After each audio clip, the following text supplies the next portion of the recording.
Diddy's empire exposes music's dirty secret, a web of mob money, CIA ties, and prison industry schemes. Brett Ratner's Lansky-linked mentor Al Malnick perfected money laundering for the underworld, while MCA's mob CIA connections were buried by Reagan. Whistleblowers claim labels deliberately promoted violent rap to fuel Clinton's prison boom, with private prison giant GEO Group cashing in. This isn't a conspiracy. It's how the game was rigged. The real story? The system protecting these players never collapsed, it just went corporate.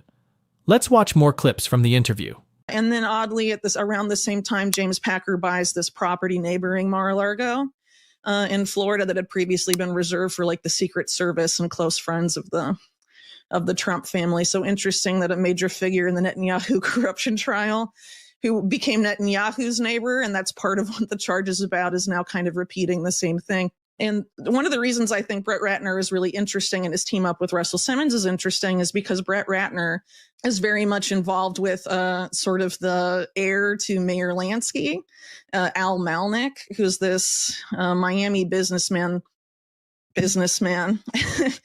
who's basically credited, by mainstream media too, as inventing this way for Lansky and sort of other mobster bank figures like Tibor Rosenbaum, developing these ways to sort of launder money for organized crime from illicit into legitimate ventures, and created these banks in the Bahamas and all of that to do so. And Ratner is their adopted son and adopted father. They're like very, very, very close.